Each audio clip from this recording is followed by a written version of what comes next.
श्रीमद देवी भागवत कथा ज्ञानयज्ञ 16 वर्ष दुसरे नात्रा गावी या नात्र्याच्या सर्व लेकींनी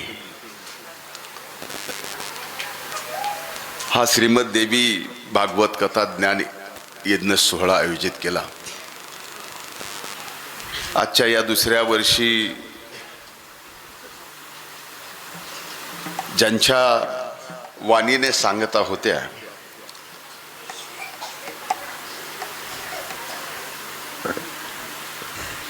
आमच्या भगिनी हरिभक्तपरायण स्वररत्न अंजलीताई केंद्रे, ज्यांनी ही भागवत कथा या ठिकाणी सलग 7 दिवस आपल्या वाणीतून 9 दिवस आपल्या वाणीतून आपल्या सर्वांच्या श्रवणापर्यंत पोहोचवली। त्या हरिभक्तपरायण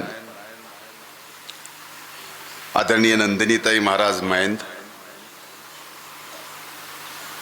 आज हा सलग 9 दिवसाचा काळ हा आपल्या लेकींचाच। लेक म्हणल्यानंतर स्वाभाविक लहान वाटतं, पण इथं आपल्या आजीच्या वयाच्या लेकी सुद्धा आज या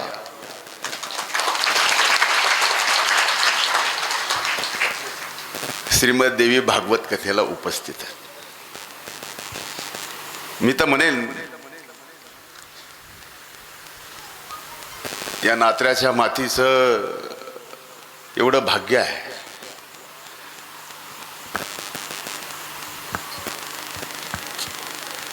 स्वर्गीय मुंडे साहेब, स्वर्गीयांना अनेक जण अनेक क्षेत्रात,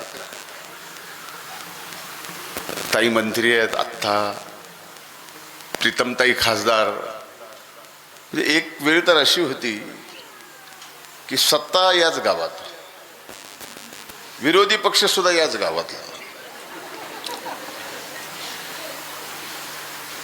खासदार सुद्धा याच गावातला। तसं साधं काम या नात्र्याचं नाही। आज मला अभिमान वाटतो सांगायला, आज माझे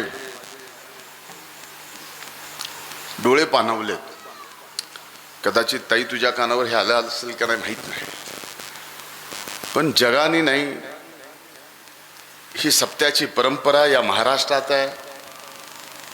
भागवत देवी कथेची परंपरा संबंध देशभरात आहे, पण ही भागवत देवीची कथेची परंपरा नात्रा गावच्या सर्व लेकींनी आपल्या खांद्यावर घेतली। ती कुठल्या जातीची पाहिलं नाही। या गावात जेवढ्या जाती आहेत, धर्म आहेत, त्या सर्वांनी आपली वर्गणी देऊन ही श्रीमद देवी भागवत कथा यशस्वी केली। हे महाराष्ट्राच्या नाही, देशाच्या पटलावर कुठेही उदाहरण देता येणार नाही। या नात्र्यात अनेक मुस्लिम बांधवांचे आपल्या घर आहेत, त्यांच्या लेकीने सुद्धा या श्रीमद देवी भागवत कथेत आपला भाग घेतला, वर्गणी दिली। मागासवर्गीय बौद्ध समाजाच्या सर्व जेवढ्या लेकी जिथं कुठं असतील त्यांनी सुद्धा आपली वर्गणी दिली। बाकीचं सर्व जाती गावातल्या आल्या। हे उदाहरण आमच्या इथं मीडियाच्या एक ताई आहेत, त्या सुद्धा आल्यात, त्यांनाही मान द्यावा लागेल।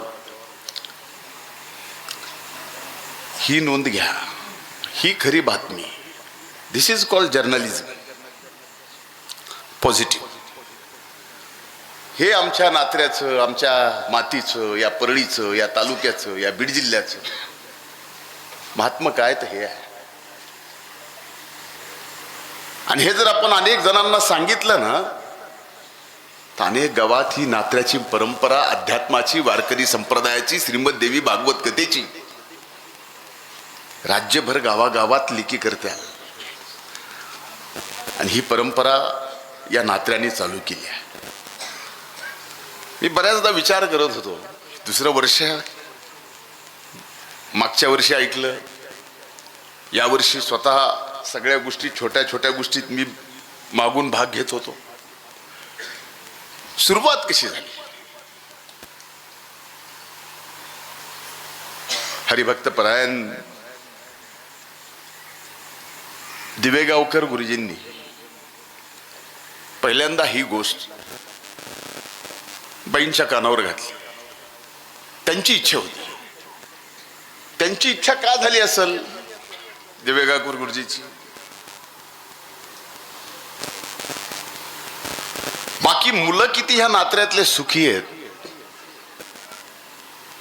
हे महत्वाचं नाही, पण आमच्या गावातल्या लेकींना आता हे बोलू नये, पण हे बोलावं लागेलच. सासरी किती त्रास सोसलाय हे मला माहिती आहे सगळ्यांनीच. हे जे बोलतो खरं आहे का नाही? कुणी इथं सासरवाला नाही, त्यामुळे जोरात जरी म्हणलं तरी, आणि कोण सासरवाला म्हणलास तुम्ही आहे ना,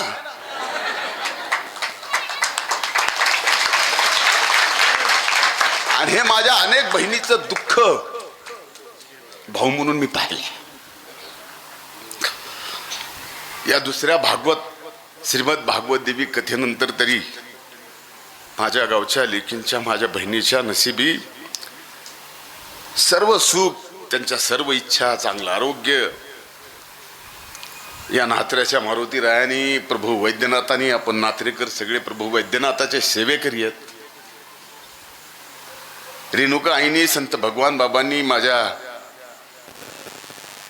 बहिणींच्या, लेकींच्या, आजीच्या वयाच्या सुद्धा नात्यांच्या, लेकीच्या सगळ्यांच्या नशिबी एवढं सुख, समृद्धी, आरोग्य, ऐश्वर सगळं त्यांच्या चरणी द्यावं, हीच या शेवटी आभार व्यक्त करताना माझ्या मनातलं मी या ठिकाणी बोललो. आपल्या वाणीबद्दल काय बोलावं? मी अनेकदा यूट्यूबवर बऱ्याच जणांचं ऐकत असतो, ऐकलं, पण त्यांच्यात सगळं आहे. त्यांच्या कीर्तनामध्ये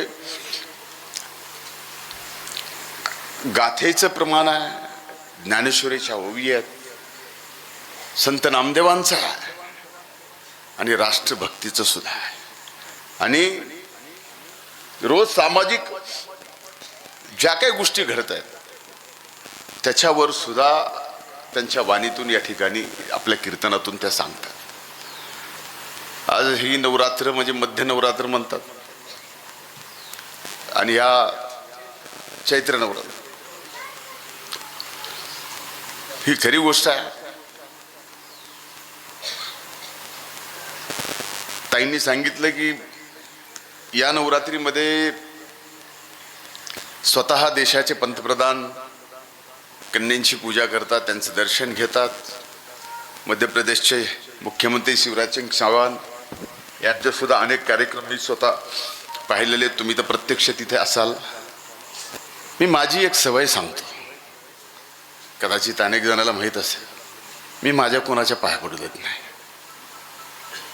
आम्ही इथून निघालो की बाईचं दर्शन घेतो, आणि मुंबईतून निघालो तर आदेश्रीच्या पायाचं दर्शन घेऊन मी इकडे पडतो.